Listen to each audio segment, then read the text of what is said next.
¿Me escuchan? ¿Aló?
Hola, Camilo, buenas tardes. ¿Me escuchas?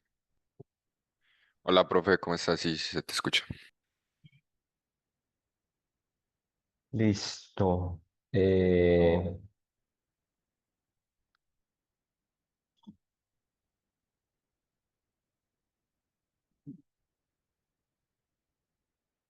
Voy a compartir acá. ¿Estás viendo mi pantalla? Sí, profe.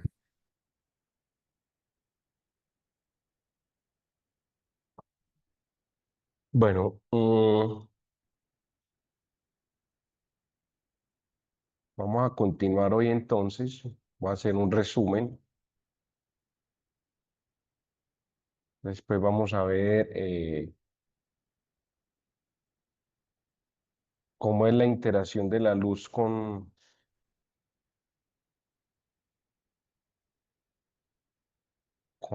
los metales. Definir el coeficiente de reflexión y de transmisión. Luego a un modelo simple de la interacción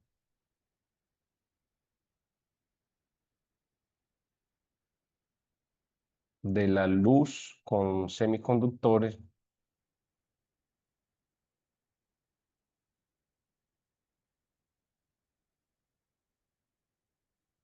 y con eso finalizaríamos esta parte de la interacción de la luz con aislantes, semiconductores y metales.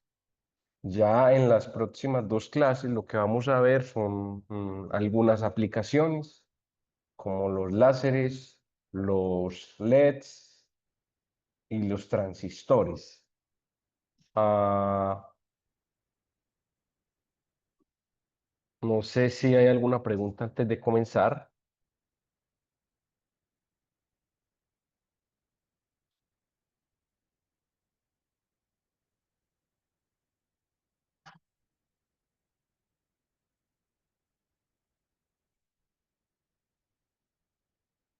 En resumen, entonces, ¿qué es lo que llevamos hasta este momento?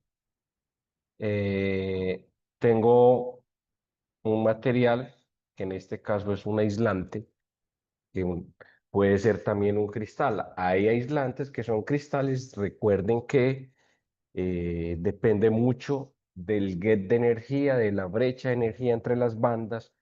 Entonces, dependiendo de ese valor de energía, pues el material se clasifica como aislante, conductor o semiconductor, como lo vemos en la unidad número 3. Que hemos visto hasta ahora que si yo tengo una onda electromagnética que la tratamos clásicamente, una onda electromagnética donde esa onda electromagnética se puede representar como E, de una manera simple, es E igual a E sub cero coseno de kz menos omega t, donde K es pues, el periodo, está asociado al periodo espacial, está la longitud de onda, y omega es la frecuencia, es 2pi por nu, que está asociado al periodo temporal. Entonces esa onda electromagnética puede interactuar con este material y una manera de función de transferencia, la respuesta del material a la onda puede ser proporcional al campo eléctrico que está incidiendo. En primera aproximación, esto es una aproximación.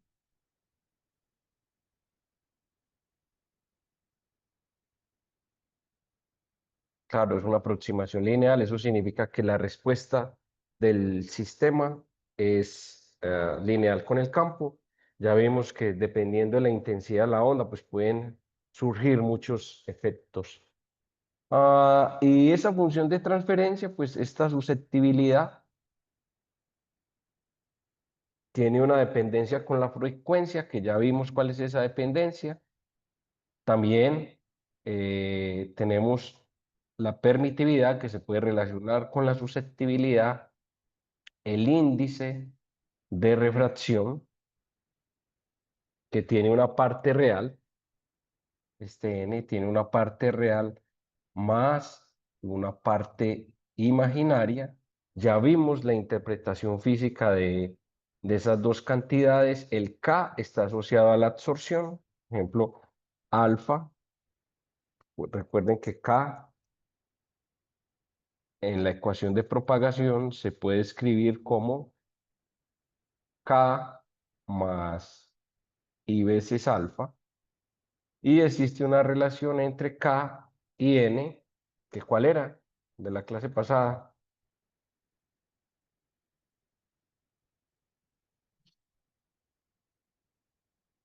K era omega C por N, ¿no?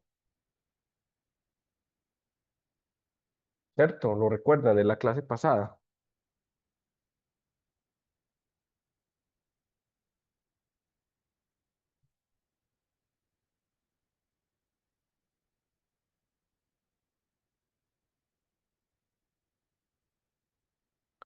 Hasta que hay alguna pregunta, duda.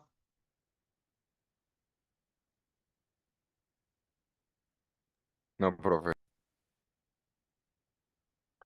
O sea que alfa, yo puedo relacionar alfa con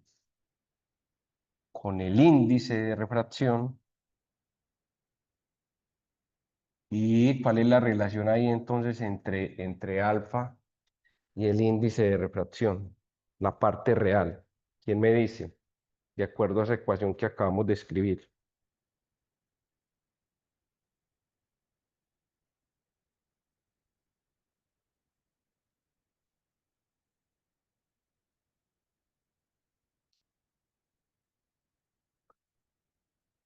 Alfa, si ustedes igualan aquí, queda que esto es K más I alfa es omega C N más I veces omega C kappa. Entonces alfa se puede escribir como omega C por kappa. Esa es la relación entre la absorción, entendiendo que esto esto se le llama el coeficiente de absorción. Coeficiente de absorción. Y ese coeficiente de absorción depende de la frecuencia o de la longitud de onda. Y hay algo muy importante que yo les dije y es esto. dos cositas para finalizar este resumen. Uno es que cuando yo tengo una onda electromagnética interactuando con mi sistema, esa onda tiene asociado un campo eléctrico, tiene asociado una intensidad incidente. Y si aquí yo tengo una función de transferencia, entonces eh, aquí voy a tener, después de que la luz interactúa con el material, voy a tener una onda de salida con una intensidad. Y la relación, ojo, una relación muy simple entre la intensidad de salida y la intensidad incidente, muy simple, es esta. Suponiendo que el eje Z, el eje de propagación, en este caso de la onda, es Z. Entonces, esta relación es muy importante y la van a usar ustedes en algunos ejercicios que les dejé. Esto es muy importante y es lo que me dice a mí, por ejemplo, si alfa es mayor que cero, si alfa es mayor que cero, entonces el sistema está absorbiendo luz y hay absorción, pues porque la intensidad de salida en función de Z, si yo hago un gráfico acá en función de Z,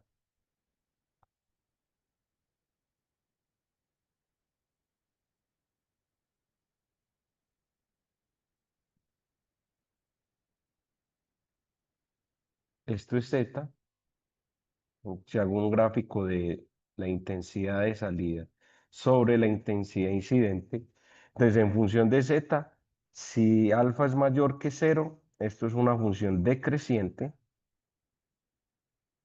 o sea, a medida que la onda se propaga a través del material, la intensidad va decayendo como una función exponencial.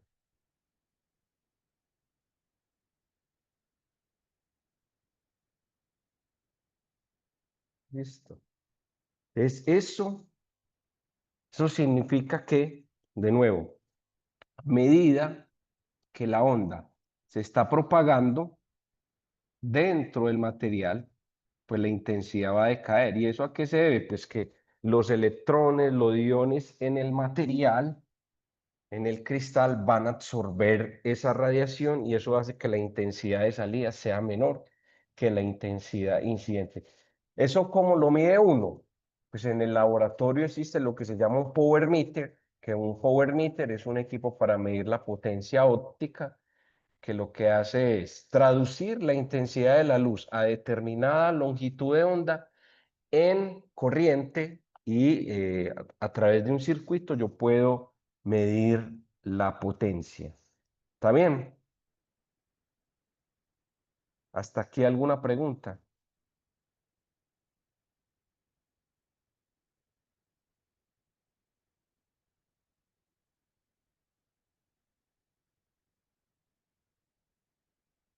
Bueno, muy bien. Mm, ¿No hay preguntas? Bueno.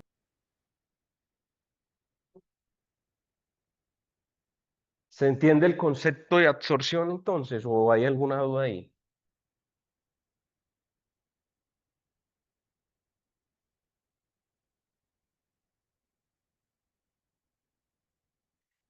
Mientras que si alfa es menor que cero, mire que alfa es una función de la frecuencia, el coeficiente de si alfa es menor que cero, entonces si yo me voy a esta ecuación de acá, como alfa es menor que cero, Entonces, esta cantidad, la potencia de salida es mayor, la intensidad de salida es mayor que la intensidad inicial. O sea, esta de aquí es mayor que esta, y eso significa que el medio actúa como un amplificador.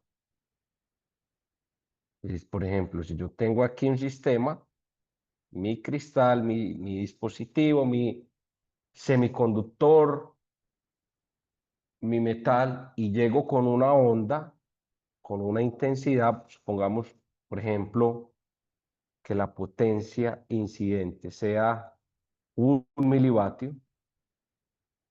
Este sistema lo que hace es amplificar la luz.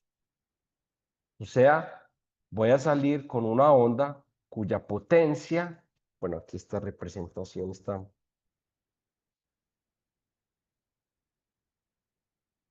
cuya potencia puede ser, por ejemplo, 10 milivatios o puede ser hasta 100 milivatios. Eso es muy importante. ¿Por qué? Porque en los enlaces de transmisión, y ya voy a dar un ejemplo muy sencillo de un amplificador, esto es muy importante porque en los enlaces de transmisión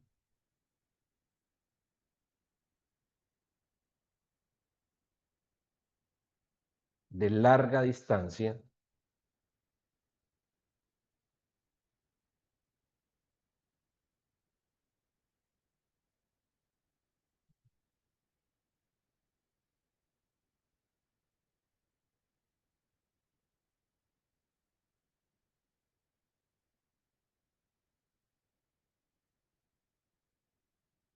¿qué voy a tener yo? Voy a tener un enlace de transmisión por fibra de larga distancia, va a tener en esencia un láser, y cuando estoy hablando de larga distancia voy a hablar de, por ejemplo, 1500 kilómetros o más.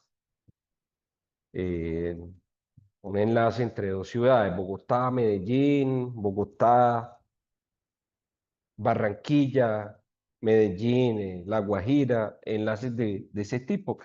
Hay enlaces mucho más grandes que son enlaces de continente a continente, y uno lo que tiene en ese tipo de enlace en esencia es un láser que es el que va a llevar la información, bueno, un modulador.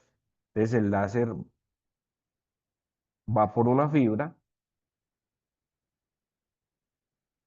y esa fibra, pues piensen que son 1500 kilómetros, ¿no? Y aquí el láser va por una fibra, ahora hay que poner un modulador para modular la señal. Por acá hay un receptor, que es un receptor, consiste en un fotodetector que convierte la luz, pasa del dominio óptico al dominio eléctrico, y ahí tengo la información. Entonces aquí tengo un usuario 1, usuario, y aquí tengo un receptor. Claro, aquí yo estoy hablando de un solo usuario, pero la fibra es un canal que tiene un ancho de banda del orden de terahertz, y eso significa que por un solo hilo de fibra yo puedo enviar información para muchos usuarios. Esa es una de las ventajas de la fibra óptica, además del costo y además de que yo puedo transmitir la información, puedo llevar la información vía luz, o sea, a una velocidad muy alta. ¿Qué ocurre? Claro, antes de que las comunicaciones dieron un salto muy grande cuando se descubrieron,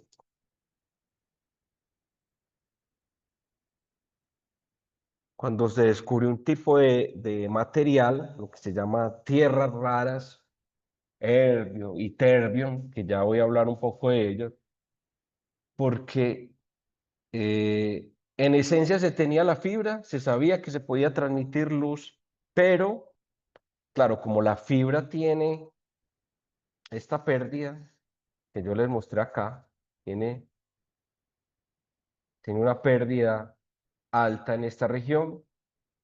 Bueno, si se transmite aún en 1550, la pérdida es muy baja, pero ¿qué pasa? Es 0,2 dB por kilómetro, pero ya cuando vos hablas de 1500 kilómetros, ya la pérdida es considerable. Entonces, claro, vos partís con 1 milivatio y cuando transmitís la información por un canal de 1500 kilómetros, ya tenés una pérdida de intensidad y de potencia muy alta.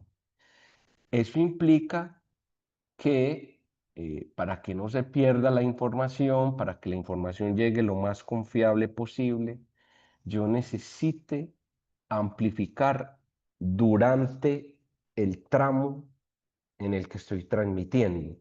Entonces, si bien la fibra óptica ya se había descubierto, los láseres también, eh, ya se sabía que la fibra transmitía información bien, pues quedaba un reto y eran los amplificadores. ¿Cómo amplificaba yo la luz sin necesidad de usar esquemas de repetidores? Que los repetidores lo que hacen es paso del dominio óptico al dominio eléctrico y amplifico eléctricamente y después vuelvo y regenero la señal al dominio óptico y transmito. Eso era muy costoso. Cuando llegaron los amplificadores, o sea, los sistemas donde alfa es menor que cero, que permiten amplificar la luz, eso dio un salto inmenso en el mundo de las telecomunicaciones. O sea, los amplificadores catapultaron todos los sistemas de comunicaciones por fibra óptica. Fue un descubrimiento supremamente importante. Y lo que ocurre hoy en día es que yo pongo amplificadores cada, más o menos cada 25 kilómetros, amplificadores, lo que se llama amplificadores con nervio, amplificadores, y cada 25 kilómetros pues amplifico la señal óptica y así trato de llegar con una potencia óptima al receptor para poder decodificar los mensajes que se transmiten por medio de la luz. ¿Es claro eso? Entonces, un amplificador, macroscópicamente hablando, es simplemente un sistema, un semiconductor, un material policristalino, un metal. Es un material que me permite amplificar la luz y ese proceso es un proceso absolutamente mediado por la mecánica cuántica. Yo les voy a mostrar aquí un amplificador. En el laboratorio tenemos varios. Aquí en este video. Yo tengo aquí.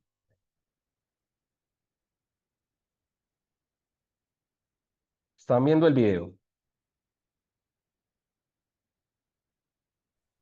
Sí, profe, pero no se escucha. Bueno, entonces, la fibra verde que ustedes ven ahí, que la tenemos en el laboratorio, esta fibra es una fibra dopada con iones de herbio, una fibra normal, eh, tiene un núcleo más pequeño, y lo que hace esa fibra es amplificar las señales a una longitud de onda entre 1550, más o menos entre 1530 y 1570.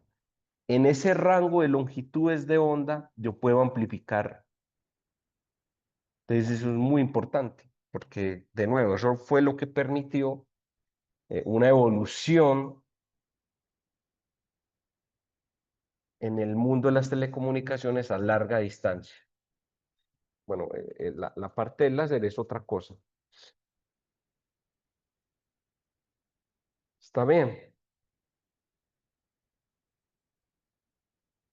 ¿Está aquí alguna pregunta?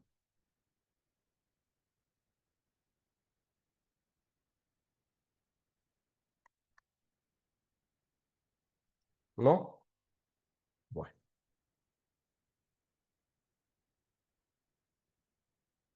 Entonces, esta expresión de la intensidad de salida en función de la intensidad incidente también me sirve a mí para hacer una definición y es la definición de tramitancia. Cuando uno divide estas dos cantidades, claro, eso está dimensional, esto es lo que se llama la tramitancia, el porcentaje de cuánto mi material, cuál es el porcentaje de luz que mi material deja pasar. Hay materiales que son completamente opacos, otros que son completamente transparentes. Entonces la tramitancia sería 100%. Si ustedes piensan en el vidrio y en la luz visible, el vidrio absorbe muy poca luz. Entonces uno dice que más o menos la tramitancia del vidrio, de la luz visible a través del vidrio, es del orden de 96%. Pero hay materiales que absorben mucho. Claro, recuerden que esta alfa depende de la frecuencia también. Y esa tramitancia también va a depender mucho de la longitud del material. Z en este caso es lo que mide el material. ¿Está bien? Entonces, en muchos ejercicios ustedes van a poder calcular el porcentaje de tramitancia. Si quieren calcular alfa, entonces lo que hace uno es sacar, por ejemplo, el logaritmo natural de la tramitancia. Esto me da menos alfa z, ¿no? Y ya podría calcular alfa como menos 1 sobre z, que es la longitud del material, el logaritmo natural de...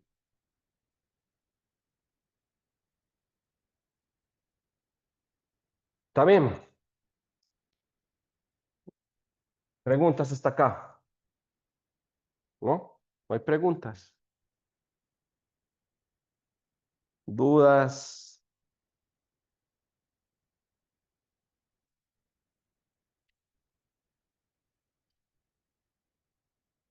Bueno,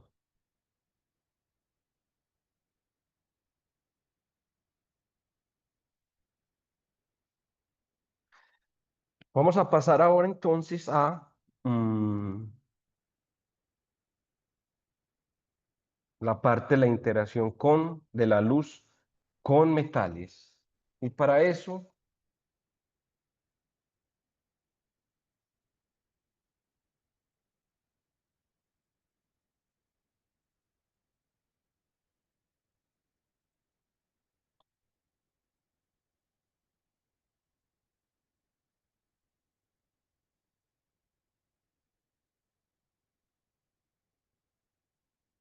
a ver, intuitivamente, ¿ustedes qué conocen de los metales?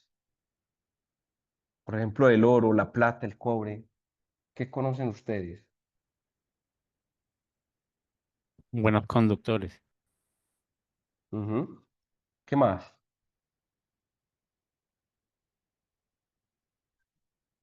Pues son opacos, ¿no? O sea, no pasa la luz en ellos.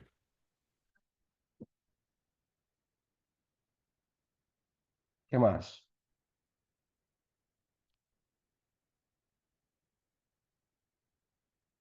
Pues hay algunos metales que son también como aislantes térmicos, ¿no? ¿Cómo? ¿Algunos metales que son qué? Aislantes térmicos. Aislantes térmicos. ¿Qué más conocen de los metales?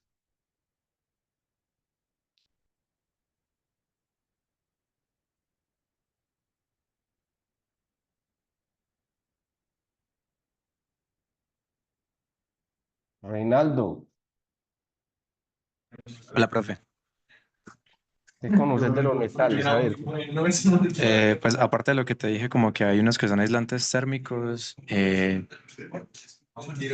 pues sí está también pues, lo que ya habían dicho de que son buenos conductores, eh, pues que tiene que ver pues tienen gap de energía cero, ¿cierto?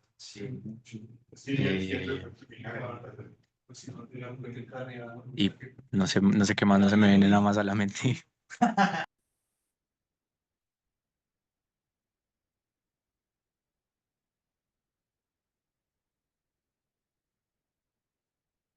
Ok. Ah, eso que ustedes acaban de decir, vamos entonces a encontrar cómo la conductividad en los metales depende de la frecuencia. Entonces, voy a poner acá un subtítulo y es propagación de la luz en medios conductores.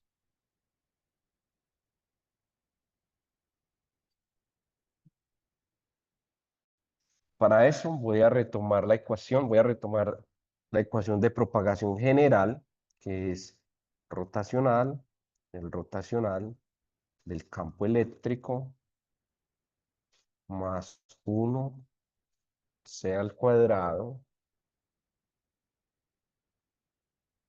la segunda derivada de el campo eléctrico T2.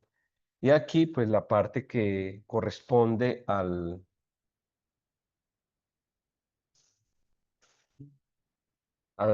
cristal o material, que es esta, menos mu, la derivada de J respecto a T.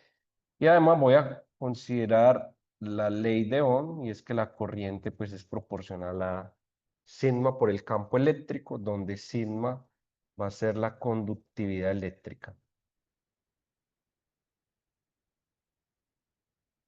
Y es, pues J es la corriente, ¿no? J es la corriente. Entonces, como nos va a interesar medios donde tengamos conducción, en nuestra ecuación este término lo vamos a despreciar y vamos a empezar a analizar entonces qué le pasa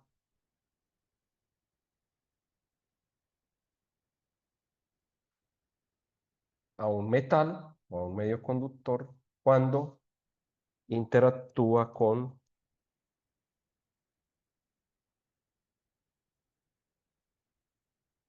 Entonces voy a tener un campo eléctrico. Ese campo eléctrico puede ser o un campo DC o un campo AC. ¿Está bien? Este material, como yo tengo un conductor, pues voy a tener electrones libres.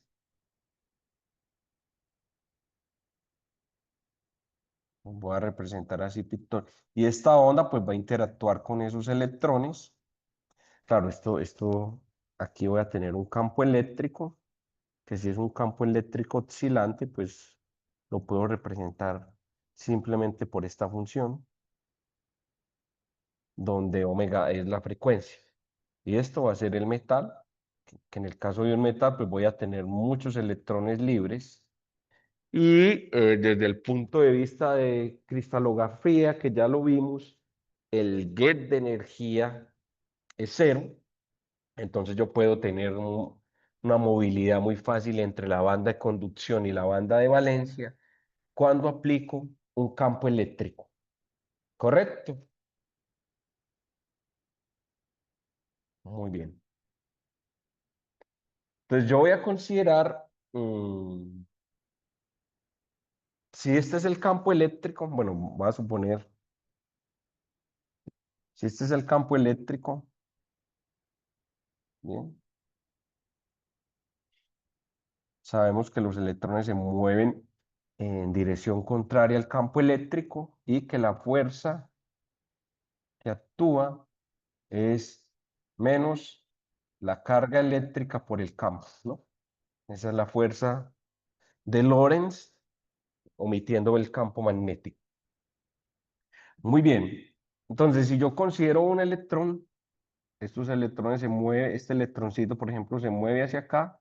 Cuando aplico un campo eléctrico, y se mueve en esta dirección. Y la ecuación de movimiento para ese electrón es simplemente la segunda ley de Newton, solo que, de nuevo, como el electrón está dentro del cristal, dentro del conductor, debo considerar una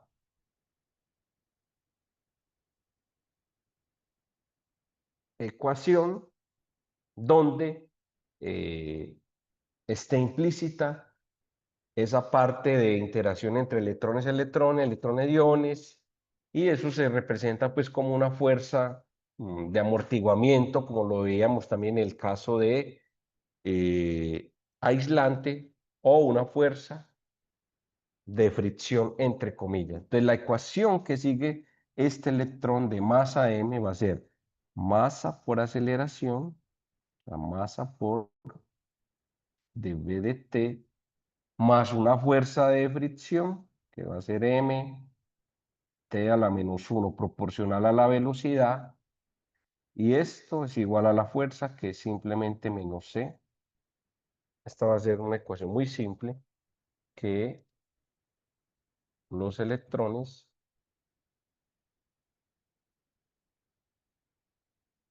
¿está bien? ¿Hasta ahí alguna pregunta? ¿No? ¿Todo bien?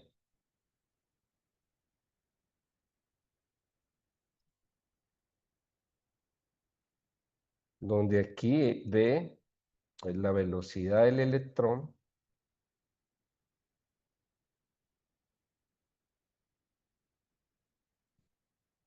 y este M por tau a la menos 1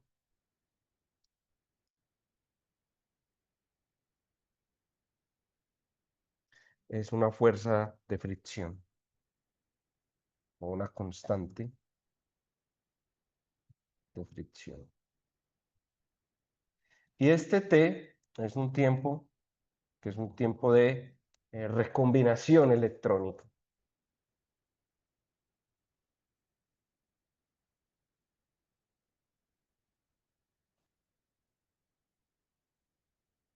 O tiempo de relajación.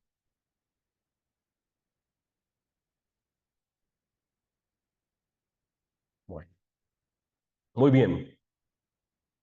Voy a considerar esa ecuación y voy a considerar que J, como la conocemos, la corriente es menos n, número de electrones, por la velocidad. ¿Listo? Y lo que me interesa entonces es conocer quién es sigma en función de la frecuencia y quién es sigma. Cuando hablo sigma en función de la frecuencia, cómo cambia la conductividad en función de la frecuencia y qué le pasa a la conductividad de los electrones cuando los campos son estáticos o variables. ¿Está bien? Aquí n es el número de electrones por unidad de volumen. Número de electrones por unidad de volumen. Entonces, voy a sustituir, esto lo voy a llamar 1, esto lo voy a llamar 2. Voy a despejar B. B me va a quedar que es menos NE, es la carga del electrón por J.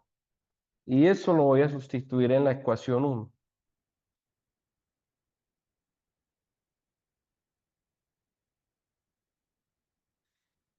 Entonces, si sustituyo 3 en 1, me queda que esto es M,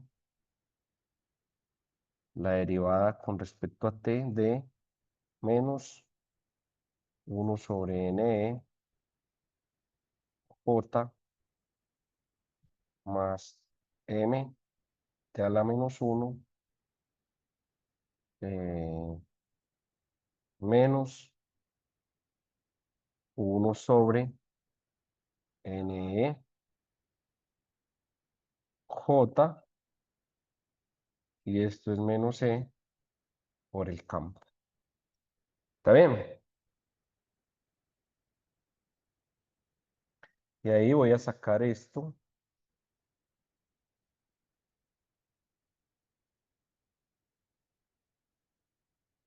Me queda entonces que esa ecuación se convierte en esto, la derivada de J respecto a T más tau a la menos 1 por J es igual a, saco el NE, me queda todo, me queda NE al cuadrado sobre M por E. Tengo esta ecuación entonces en términos de el campo eléctrico. Esto es una ecuación diferencial muy sencilla de primer orden. Y entonces, si ustedes recuerdan la solución de una ecuación de este tipo, es la solución a la ecuación homogénea más una solución particular, ¿no? ¿Está bien? La solución a la ecuación homogénea, ¿cuál es la ecuación diferencial homogénea asociada a esto? ¿Quién recuerda cuál es la homogénea?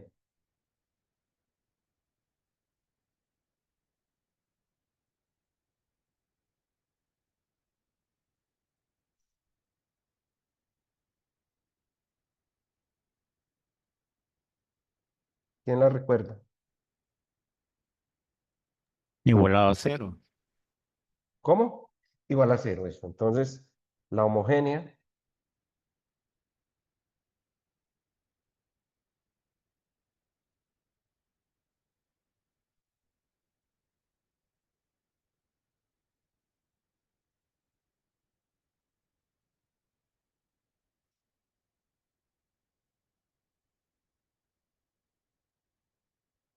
tengo que esto es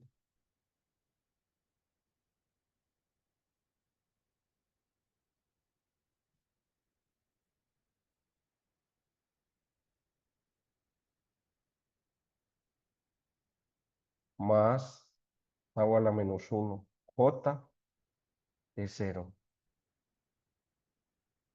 ¿Y qué solución tiene eso?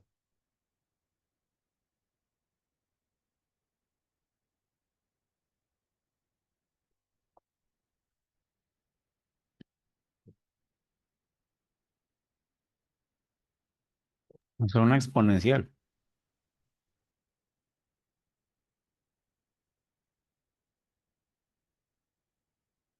Eso, porque si ustedes pasan a restar, es menos tau a la menos 1 J. Es derivar la función que te dé la misma función multiplicado por tau a la menos 1. Entonces J es J0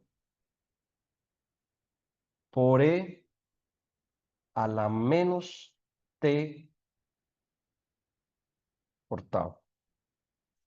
Si ustedes derivan eso con respecto al tiempo, les da menos tau a la menos 1 por J. Entonces esa es la solución.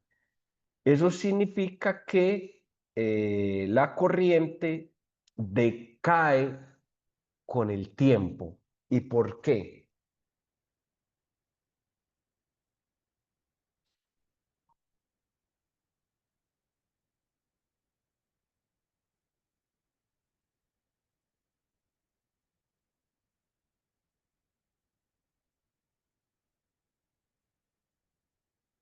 ¿Quién me dice?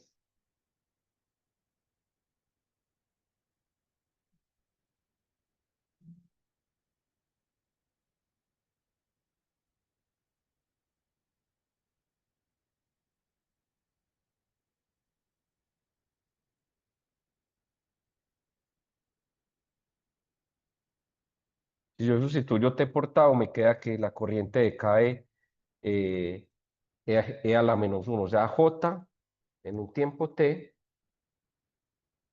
J es igual a J0, E a la menos tau sobre tau, y esto te queda J0, E a la menos 1. O sea, respecto a la corriente inicial, la corriente final es J0, E a la menos 1. Decae en esa cantidad. ¿Por qué decae?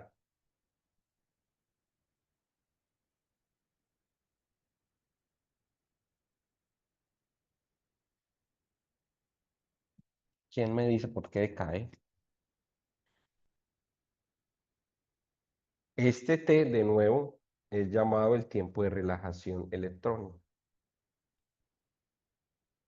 de tau.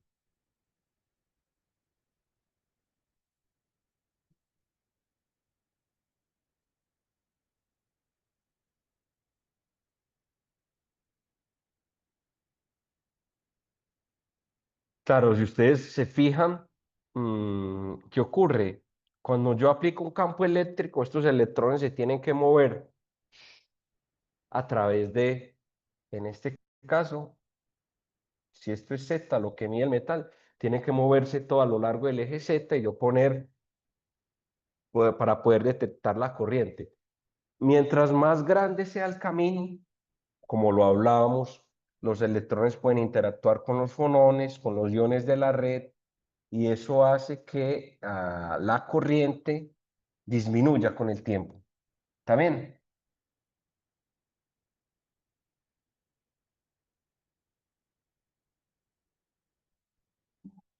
¿Está bien? ¿Se entiende o no?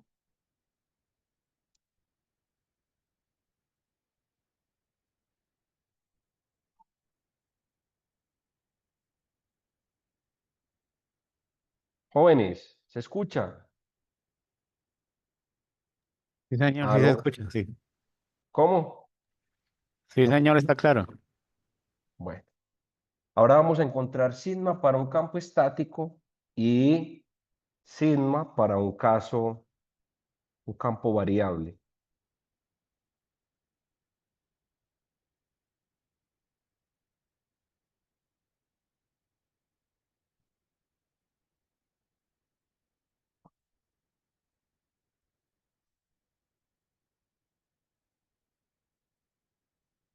Muy bien. ¿Qué es lo que es un campo estático?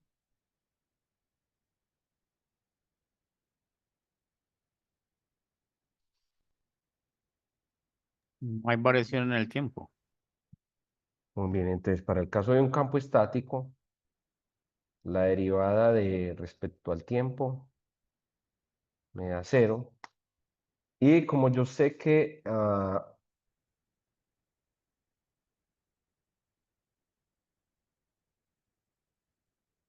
J es sigma por E, eso significa que la derivada con respecto a J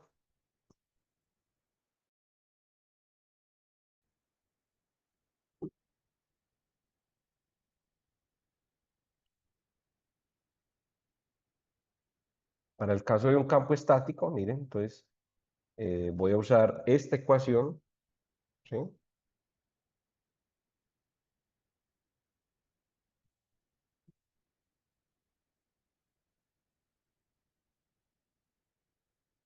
Esta derivada de cero, porque J es sigma por E, y ahí eh, tengo que tau a la menos 1, campo estático,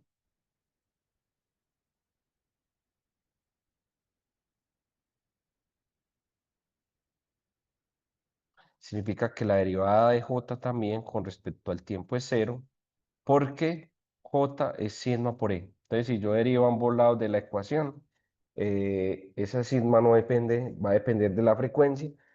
Entonces, entra y eso también me daría cero. Por lo tanto, tengo que tau a la menos 1 por J,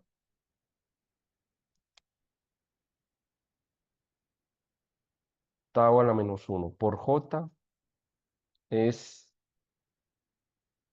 n e al cuadrado, n e al cuadrado sobre m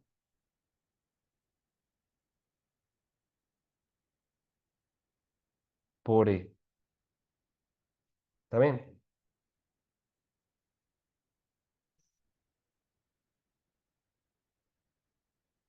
Y me queda entonces que J es n e al cuadrado m y esto multiplicado por tau por el campo eléctrico. Como J es sigma por E, igualo esas dos expresiones, y voy a tener que la conductividad estática, porque está asociada a un campo eléctrico estático, es M por tau. Esto también lo voy a llamar sigma cero, que es la conductividad estática. ¿Listo? Muy bien, entonces ya tenemos esta conductividad para el caso estático en un conductor. Mire que ahí esa conductividad no depende de la frecuencia.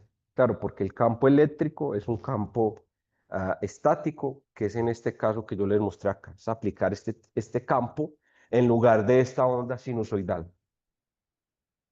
¿Listo? Ahora vamos a asumir, vámonos para el campo eléctrico oscilante,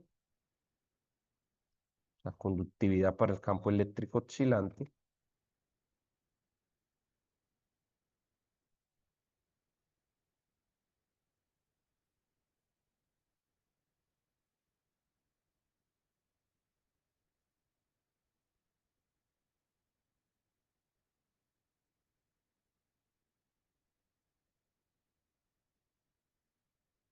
Es decir,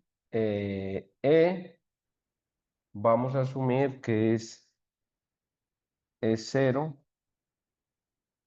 E a la menos I, omega t, y J es J0,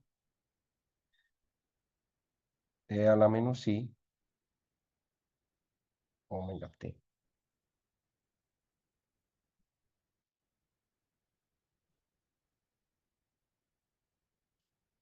¿Está bien? Entonces me queda lo siguiente, voy a considerar la ecuación que tenía arriba, la derivada de J con respecto al tiempo, más tau a la menos 1, J es igual a N, E al cuadrado sobre M por E.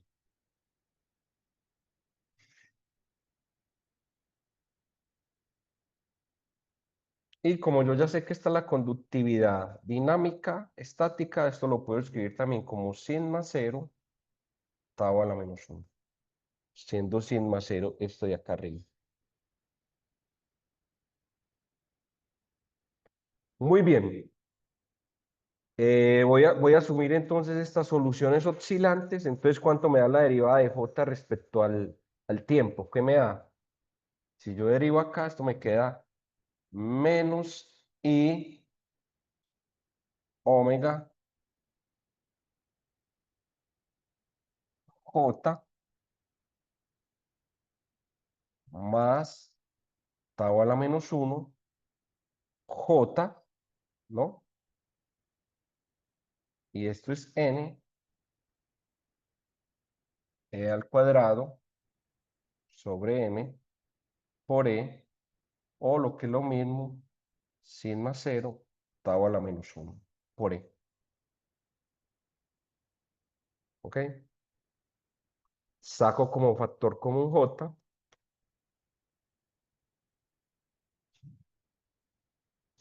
Y voy a tener que esto es tau a la menos 1 menos I omega igual a sigma 0, tau a la menos 1 por E. Despejo J de ahí. Entonces J es sigma 0, tau a la menos 1 sobre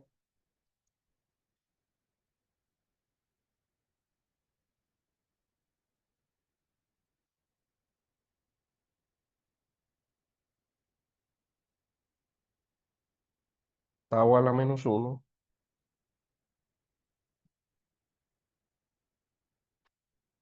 menos I omega por E.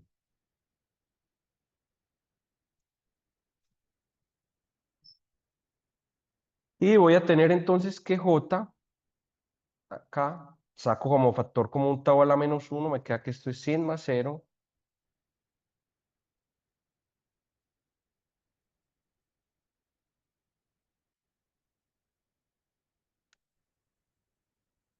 Uno menos I omega tau por el campo.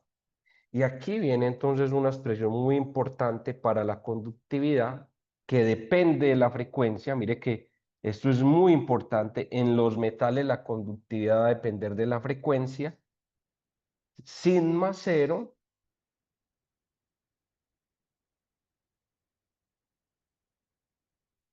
sobre 1 menos I omega tau. O sea que la conductividad, ojo que esto es muy importante, para el caso de un campo eléctrico oscilante,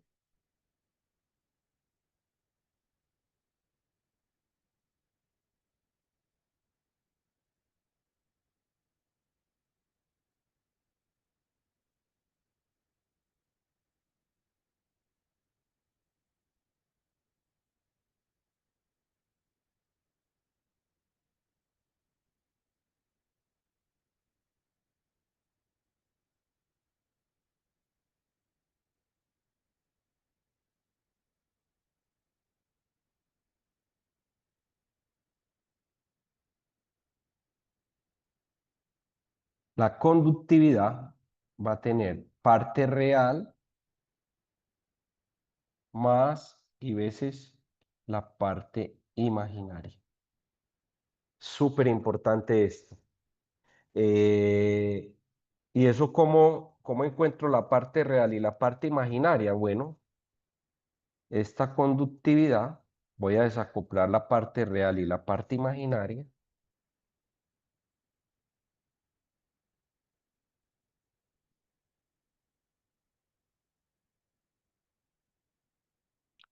Es 1 menos I omega tau multiplicado por 1 más I omega tau sobre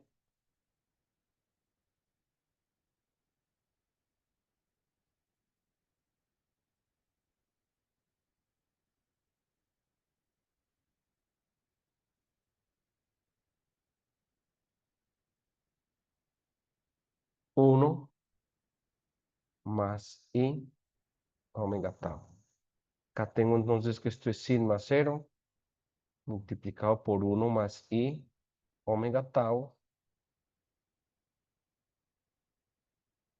sobre 1 más omega t cuadrado. ¿Está bien? ¿Hasta aquí alguna pregunta? ¿Todo bien? ¿Dudas?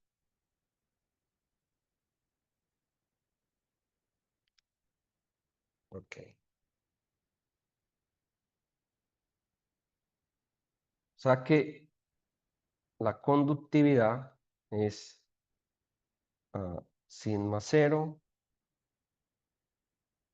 1 más omega tau cuadrado, más y veces sigma 0, omega tau sobre 1 más omega tau cuadrado.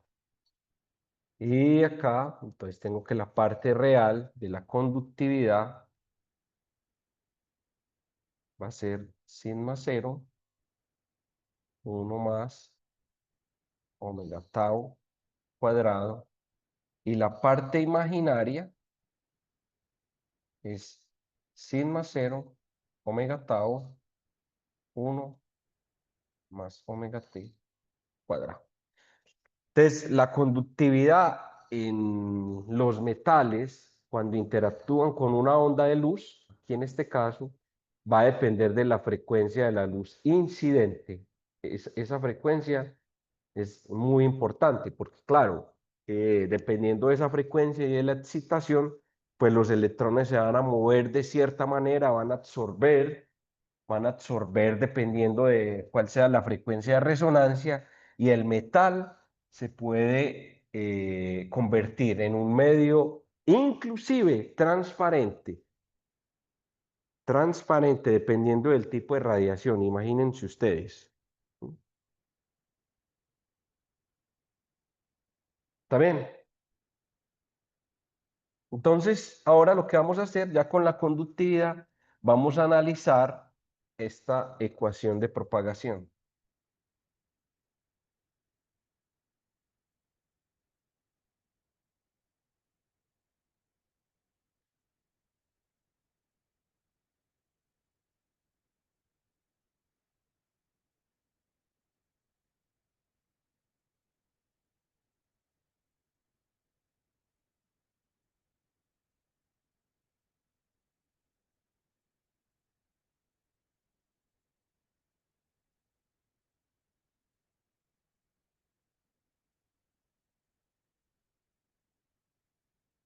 Ok, entonces vamos a analizar esa ecuación de propagación. Tenemos esta ecuación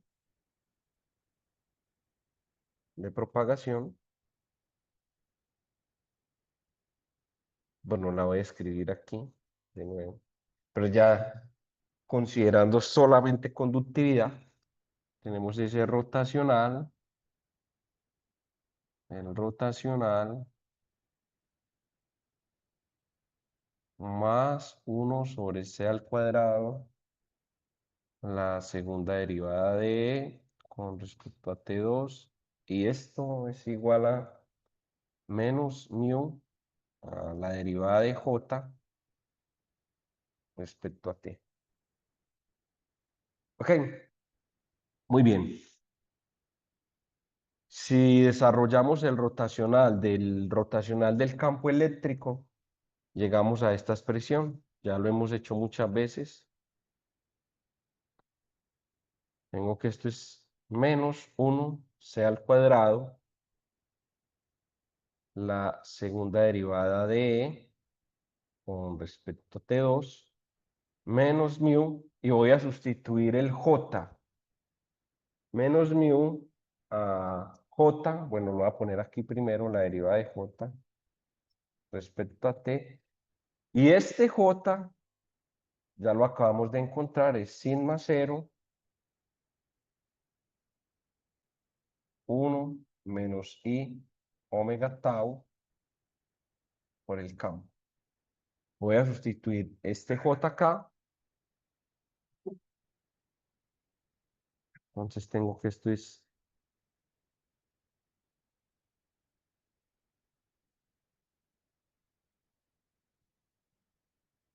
derivada parcial menos mu, la derivada parcial con respecto a t de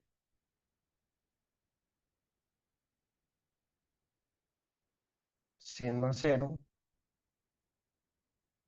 1 menos I omega tau por el campo.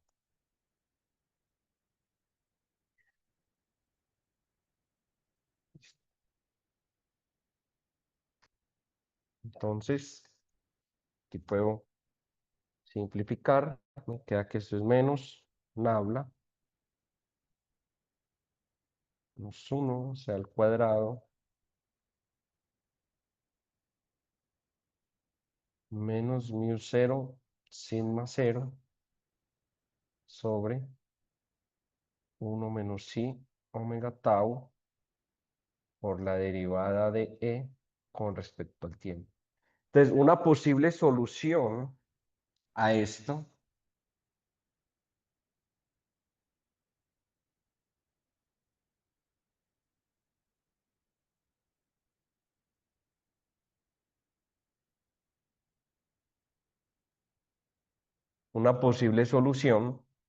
que ustedes van a hacer ese ejercicio va a ser una onda plana.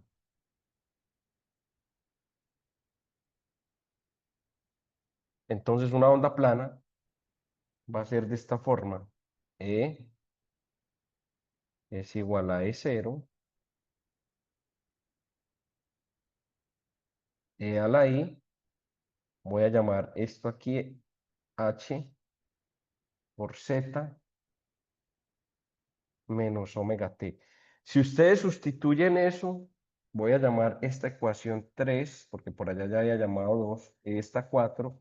Si ustedes sustituyen 4 en 3, pueden encontrar quién es H. Ese es el ejercicio que van a hacer. Sustituyen 4 en 3 y encuentran quién es H.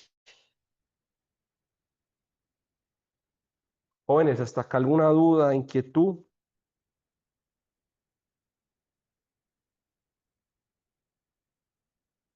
Entonces, ese H al cuadrado, que es está asociado a la magnitud del vector de propagación, es omega cuadrado más c al cuadrado después de hacer ese proceso, después de reemplazar el campo eléctrico, menos y omega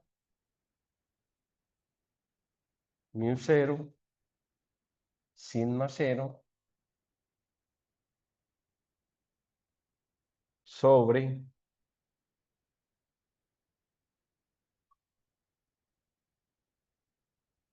1 menos y omega tau.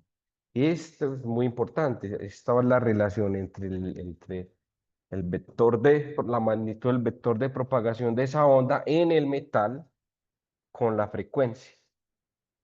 Muy bien. Y aquí voy a desacoplar, voy a la parte real y la parte imaginaria de este vectorcito. ¿Hacia dónde vamos? A encontrar el coeficiente de absorción en un metal y el índice de refracción. Entonces, h al cuadrado es omega al cuadrado, c al cuadrado, menos i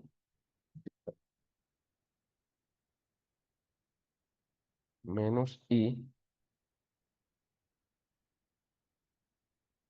omega mu cero sigma cero sobre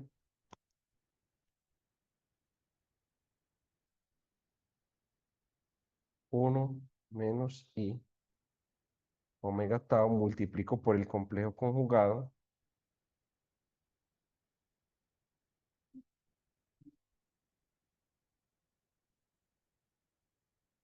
y ahí voy a desacoplar la parte real y la parte imaginaria. Entonces tengo que esto es h al cuadrado es omega cuadrado c al cuadrado menos i omega mu cero sigma cero 1 menos i omega tau. Bueno, de una vez voy a poner acá 1 más omega tau cuadrado y esto multiplicado aquí por 1 más i omega tau. Y aquí voy a continuar desacoplando. Entonces tengo que h al cuadrado es omega al cuadrado, c al cuadrado menos y omega mu cero sigma cero sobre 1, esto es la unidad imaginaria más omega tau al cuadrado. Y por i me da al cuadrado que es menos 1, entonces me queda más mu sigma cero tau omega al cuadrado, ¿no? ¿Está bien? Sobre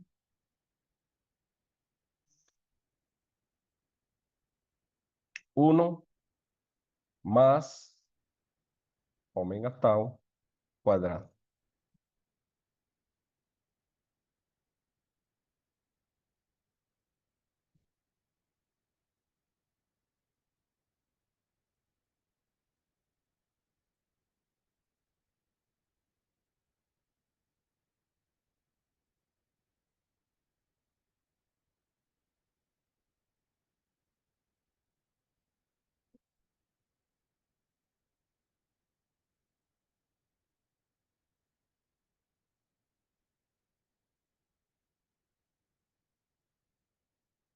¿Hasta aquí alguna pregunta?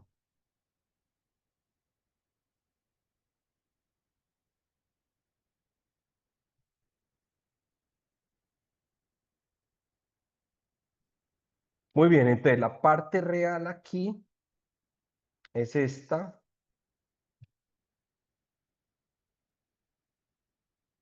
Omega cuadrado, c al cuadrado, más mu cero, sigma cero, tau, omega cuadrado, 1 más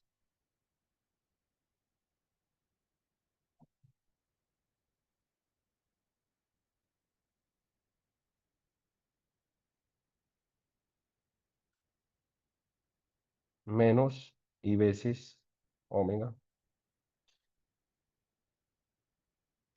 mu cero,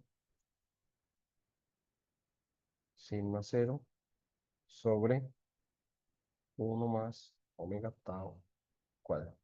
Listo, entonces acá vamos a empezar a hacer algunas aproximaciones. Acá tengo-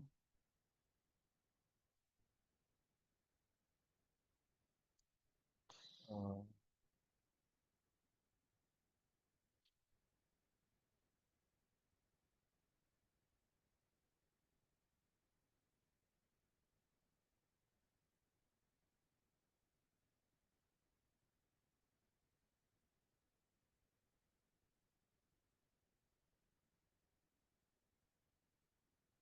Vamos a empezar a hacer algunas aproximaciones. Por ejemplo,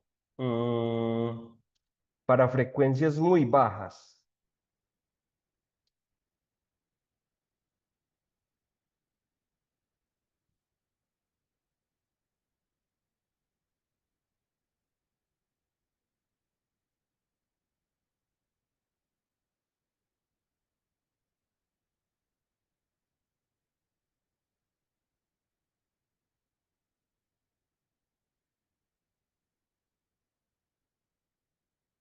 frecuencias muy bajas significa energías pequeñas, o sea, longitudes de onda largas, ¿no?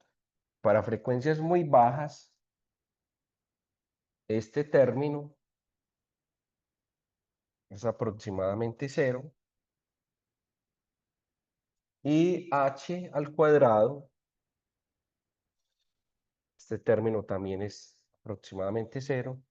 Y bueno, aquí esto es pequeño también, el denominador es pequeño, y eso significa que h al cuadrado se convierte en es aproximadamente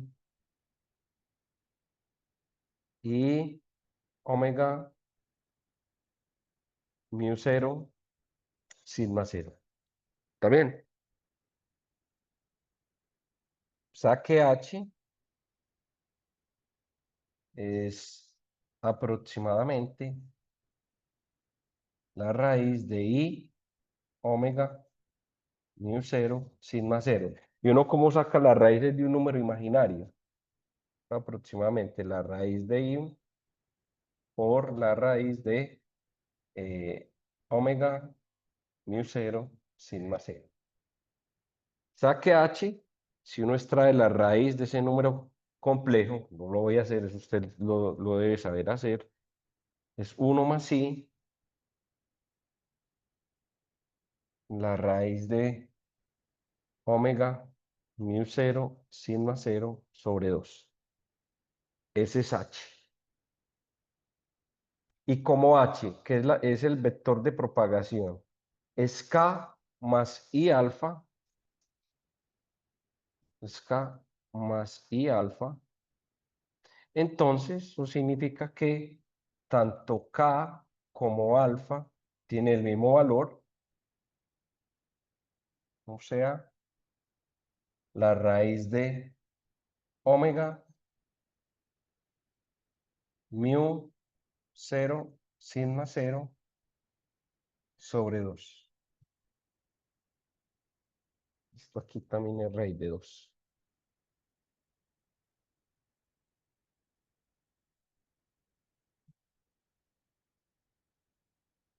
Eso para el alfa, la absorción, y K. Como conocemos K y alfa, entonces el N es el mismo kappa, y esto es aproximadamente la raíz de sigma sobre 2 veces omega E sub 0.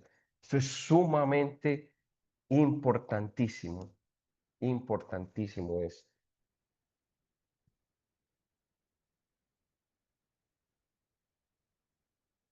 ¿Está aquí alguna pregunta?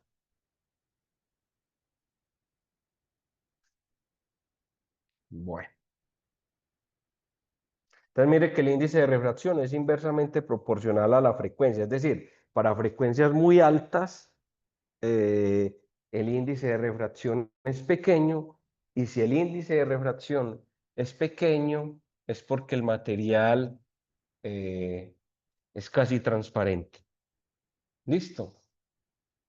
O sea, cuando uno empieza a iluminar un metal con ultravioleta, luz ultravioleta, ese metal empieza a ser transparente a esa longitud de onda.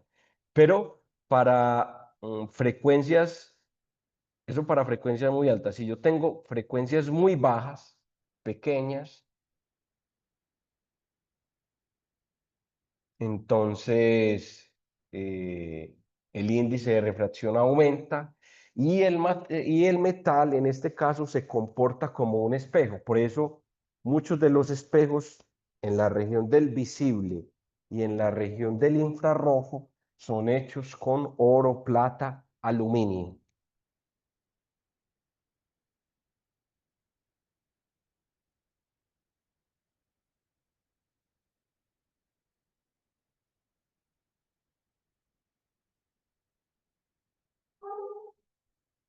Preguntas hasta acá.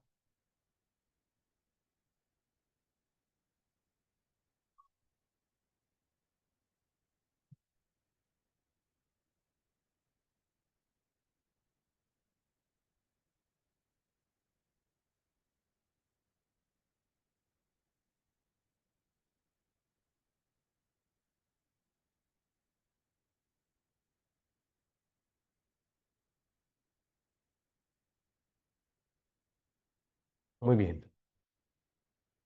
Entonces, para finalizar esta parte de metales, si yo tengo una onda que está incidiendo sobre el metal, campo eléctrico oscilante, de esta forma, la I, Hz menos omega t, este H yo sé que es K más I alfa. Por lo tanto, si yo sustituyo, voy a tener que esto es E a la I,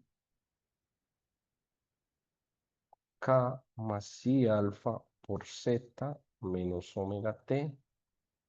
Esto es 0. E a la I. Y aquí voy a entrar. Me queda KZ más I veces alfa Z menos omega t. Y me queda entonces que este campo eléctrico es 0. E a la I. KZ, y por I al cuadrado me da menos 1, entonces me queda E a la menos alfa Z por E a la menos I omega. Y aquí vuelvo y agrupo. Tengo entonces que este campo eléctrico es E0, E a la I, KZ menos omega t multiplicado por E a la menos alfa Z. Entonces la intensidad de la onda que sale es proporcional al módulo al cuadrado de este campo. Y el módulo al cuadrado me queda es 0, este módulo al cuadrado es 1, y aquí me queda E a la menos 2 veces alfa Z. Entonces, mire, esa es la intensidad de una onda. Voy a definir la profundidad de penetración de una onda. O sea, yo tengo aquí el metal, mire lo que voy a definir, que es muy importante y se los acabé de decir también. Yo tengo una onda Si el metal es transparente, parte de la onda se va a propagar dentro del metal y parte se va a reflejar. Si es completamente opaco, pues yo voy a tener una reflexión total. Entonces, esa profundidad de penetración va a ser esta distancia de acá hasta acá. ¿Listo? Esa profundidad de penetración, que en algunos metales puede ser más grande, en otros más pequeña. Vamos a ver de qué depende. De la profundidad de penetración,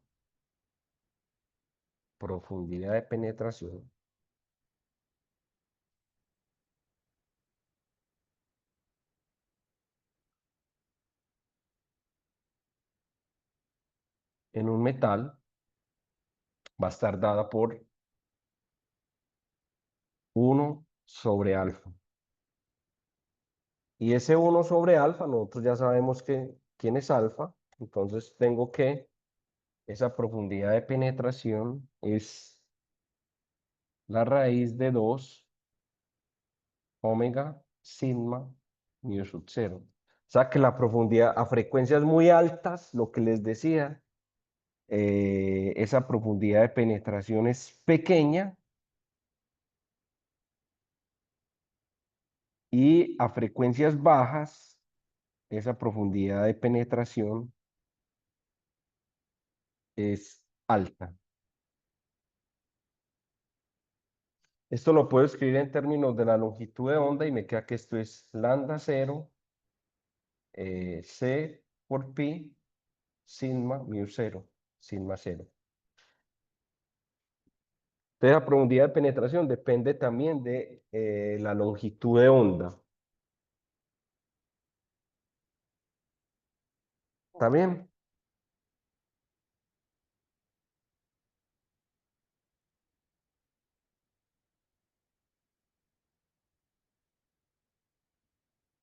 ¿Alguna pregunta hasta acá? Muy bien. Ahora, el índice de refracción de un metal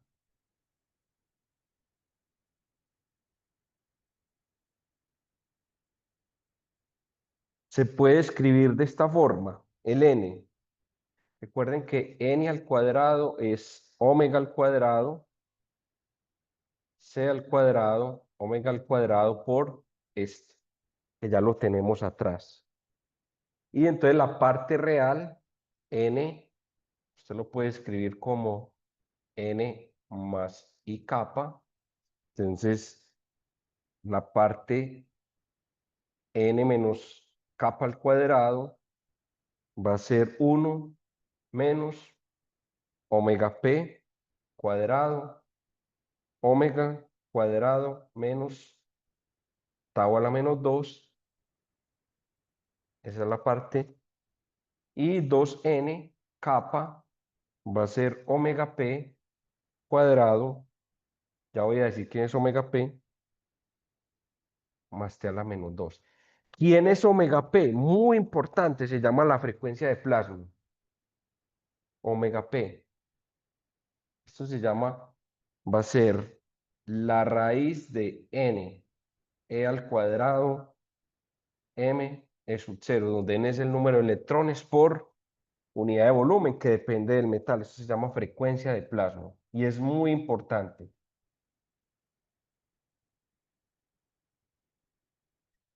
Esa frecuencia de plasma me define a mí un límite donde el metal es transparente o es opaco. Justo en esa frecuencia, yo sé si el material es transparente o es opaco. Les voy a hacer un gráfico acá para que ustedes vean eso.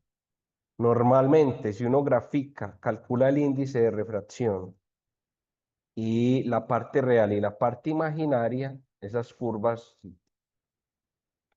tienen este comportamiento, todo en función de la frecuencia. Este va a ser el n y este va a ser el kappa. Y aquí, este es el kappa, parte la absorción, y aquí justo está la frecuencia de plasma, omega p. En esta región el material es transparente, el metal. O sea, para regiones mayores a la frecuencia de plasma. Y en esta región es opaca, altamente reflectiva. ¿Sí ven la importancia de la frecuencia de plasma? Para frecuencias por debajo de la frecuencia de plasma, entonces voy a tener que el metal me sirve como un espejo y para frecuencias mayores a la frecuencia de plasma es transparente. El tiempo de relajación normalmente es del orden de 10 a la menos 13 segundos y la frecuencia de plasma en metales típico es del orden de 10 a la 15 Hz. Bueno, segundo a la menos 1.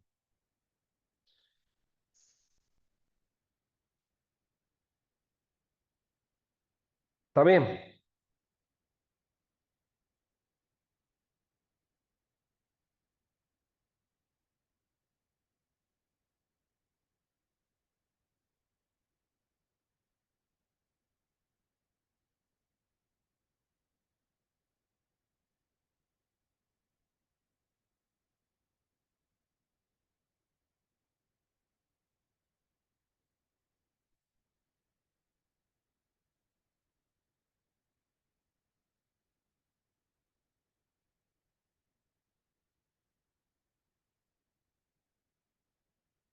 Voy a finalizar con coeficientes de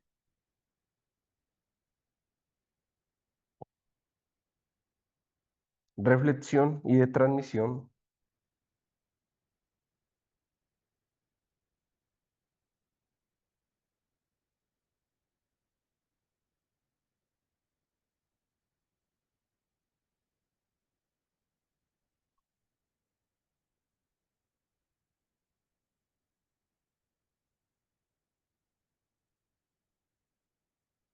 ¿Qué son los coeficientes de reflexión y de transmisión? Simplemente es esto, jóvenes.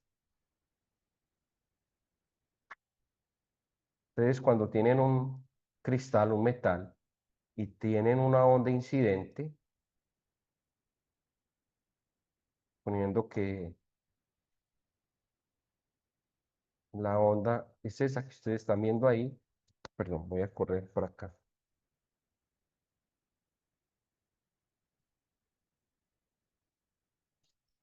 Bueno, parte de la luz se refleja en la superficie, parte de la luz se transmite, se refracta. Entonces hay una porción de la energía que se refleja y una porción de la energía que se transmite. El porcentaje, o el porcentaje, si esto es con incidencia oblicua, si la incidencia es normal,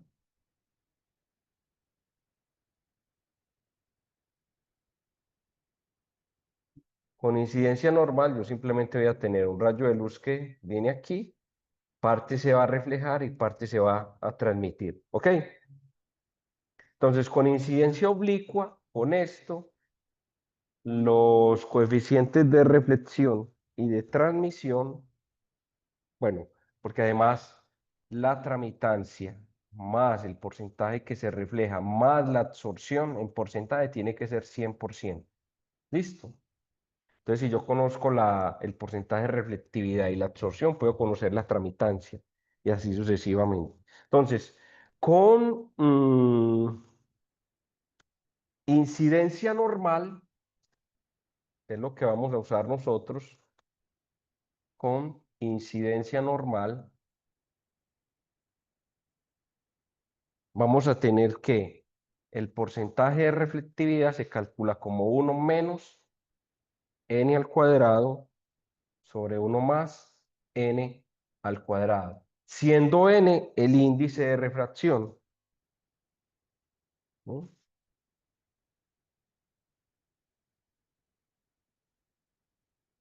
¿Está bien? O lo que es lo mismo, 1 menos n al cuadrado más kappa al cuadrado sobre 1 más n al cuadrado más kappa al cuadrado. ¿Listo?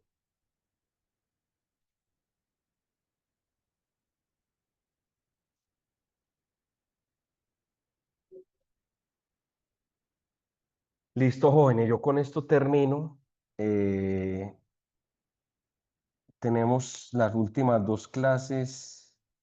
Entramos el 9, miércoles, el 9 tenemos clase, el viernes 11 tenemos clase. Y yo llego el 17 a la ciudad de nuevo y el día 18 tenemos el examen final. ¿Ok? ¿Dudas, inquietudes? Van a planificar los talleres con el monitor. Profe, una Eh, pregunta sobre el parcial 3. La revisión es después de que usted vuelva. ¿Cómo? La revisión, profe, del tercero.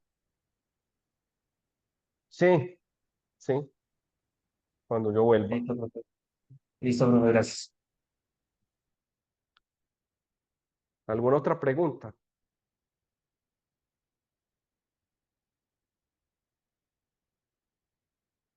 Bueno, muchachos, que estén muy bien. Si tienen alguna inquietud, me pueden escribir al correo. Estamos conversando. Muchas gracias, Listo, profe, profe. muchas gracias. Gracias, profe. Gracias, profe.